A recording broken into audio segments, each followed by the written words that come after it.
Hello বন্ধুরা, আজকে আমি শেয়ার করতে চলেছি আমি আজকে কি রান্না করব। তো সেটাই তো আমি আজকে যেইটুকু রান্না করব সেইটুকু আমার বাড়ি যেইটুকু উপকরণগুলো আছে সেগুলো দিয়েই আমি রান্না করব।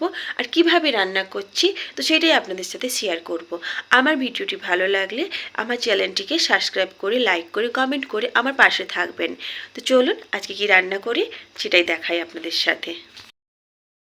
তো আজকে বাড়িতে ছিল ডিম, আলু ছিল। তো সেই জন্য ভাবলাম যে কি রান্না করব। এই প্রত্যেক দিনে ওই ডিমের ঝোল, মাছের ঝোল, এইসব ঝোল ঝাল দিয়ে খেতে আর ভালো লাগছিল না। তাই আমি ভাবলাম বাড়ির উপকরণ দিয়ে যদি ডিম বিরিয়ানি বানিয়ে নেওয়া যায় তো কেমন হয়। তো এদিকে আমি জল গরম বসিয়ে দিয়েছি। জল গরমে যেমন আমি গোটা মশলা দিয়ে দিয়েছি, দারচিনি, এলাচ, তেজপাতা। তো আর এদিকে আমি একটা তাওয়ায় বসিয়ে তো গুঁড়ো মশলাটা বানিয়ে নেব।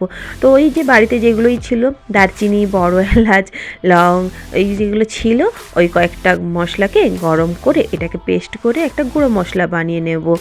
আসলে বাজারের ওই মানে বিরিয়ানি বলুন যাই বলুন খেতে না তেমন একটা টেস্ট লাগে, ঠিক কথা, মুখের স্বাদের জন্য আমরা খেয়ে নিই। খাওয়ার পরে কিন্তু শরীরটা কিন্তু বলুন তো একটু খারাপ করে কি করে না, খুব বাজে ঢেকুর দেয় কি দেয় না, কিন্তু মুখের টেস্ট ওটা তো চাই না। তো ওই জন্য বাইরের বিরিয়ানিটা খেয়েই নিই আমরা। তো আমি ভাবলাম চলো বাড়িতেই তাহলে বানিয়ে নিই। এদিকে চালটা আমি ধুয়ে রেখেছিলাম। তো এই জলটা ফুটে যেতে একটু নুন দিয়ে ওই চালটা ঢেলে দিয়ে ওই বড় হাততাড়া দিয়ে একবার নেড়ে দিলাম, কারণ বারে বারে নাড়লে না চালটা ভেঙে যাওয়ার সম্ভাবনা থাকে। তো রান্নার না মানে প্রথমবারে যদি না আমি নেড়ে দিই তাহলে কি বলুন তো ওই চালটা মানে ডালা হয়ে যায়। তো ওই জন্য আমি ওইদিকে না চালটা একটু নেড়ে দিয়েছিলাম। আর এদিকে দেখুন আমি পেঁয়াজের বেরেস্তাটা ভেজে নিয়েছি, আলুটাও ভেজে নিয়েছি, আর ডিমটাও ভাজা হয়ে গেছে। তো ওইদিকে ভাজতে ভাজতে আমার দিকে দেখছি না ভাতটা না ফুটে গেছে।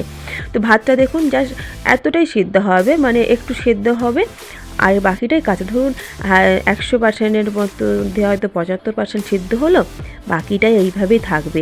কেননা এটা না দমে দেবো, দমে দিলে কী বলুন তো একটু টেস্টও হয় বিরিয়ানি, আর চালটা না খুব ঝরঝরা থাকে। তো সেই জন্য না একটু দমে বসিয়ে দেবো। এদিকে আমার আলু ভাজাটাও হয়ে গেছে। তো আলু ভাজাটা তুলে নিয়েছি। তো দেখুন আমি কিন্তু বেশি তেল মশলা দিয়ে রান্না করব না, যেহেতু বাড়ি বললাম না বাড়ির কিছু উপকরণ দিয়েই আমি রান্না করব। তো এই যে বাড়িতে যে ছিল তো সেগুলো দিয়েই আমি রান্না করছি। এদিকে আমি পেঁয়াজটা ভেজে নিয়েছি, পেঁয়াজটা কাঁচা লঙ্কাটা ভাজার পরে আদা রসুন পেস্ট আর টমেটোটা দিয়ে ভালোভাবে মশলাটা কষিয়ে নেব। হ্যাঁ, যেমন আমরা বাড়িতে ডিমের ঝোল রান্না করি না, তো ওইভাবেই আমরা ঝোলটাকে মানে ডিমটাকে কষাবো।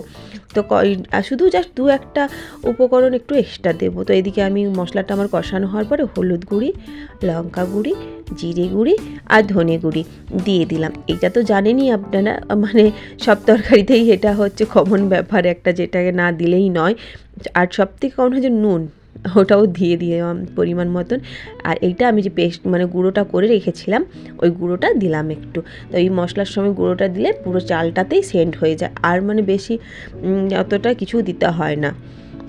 তো এই সময় দিয়ে এই যে পরিমাণ মতো একটু নুন দিয়ে দিলাম, কেননা ভাতে একটু নুন দিয়েছি, তো অল্প পরিমাণেই একটু নুন দিলাম, নাহলে নুনটা ভাবটা না খুব হয়ে যাবে। মশলাটা কষানো হয়ে গেছে, আলু আর ডিমটা দিয়ে এবার একটু ভালোভাবে কষিয়ে নেব। কষিয়ে এবার পরিমাণ মতন একটু জল দেব, বেশি জল দেব না, কারণ ঝোলের মতন জল ফুটাবো না। এই যে দেখুন জলটা দিয়ে দিচ্ছি, এই জলটা আমার ফুটে গেলেই হচ্ছে। এই যে জলটা ফুটে গেছে, এরপর আমি চালটা ভাতটা যে হয়েছিল ওই ভাতটা আমি ঢেলে দিলাম। এরপরে আমি একটা দমেই বসাবো। তো এই পুরো ভাতটা ঢেলে দিয়ে পেঁয়াজ বেরেস্তাটা ভেজে রেখেছিলাম, ওই পেঁয়াজের বেরেস্তাটা আমি উপর থেকে ছড়িয়ে দিলাম। দেখুন হয়তো বাড়ির কিছু উপকরণ দিয়ে বানাচ্ছি, হয়তো মনে হবে যে এইটা আবার বিরিয়ানি, কিন্তু একবার সত্যি বলছি একবার বানিয়ে খেয়ে দেখুন, না আপনাদের ওই বাজারের মতন মানে ঢেকুর উঠবে, না কোনো সেন্ট পাবেন। তো খেতেও খুব ভালো টেস্ট হয়। আমি এটা মাঝে মাঝেই না বানাই, যখন বাড়িতে মনে হয় কিছু এত ঝোল ঝাল খাওয়ার পরে না আর কিছু খেতে ইচ্ছে করছে না, তখন এটা আমি সহজভাবে বানিয়ে নিই। তো সহজভাবে বানালে সবাই একটু আনন্দ মনেই খাওয়া যায়।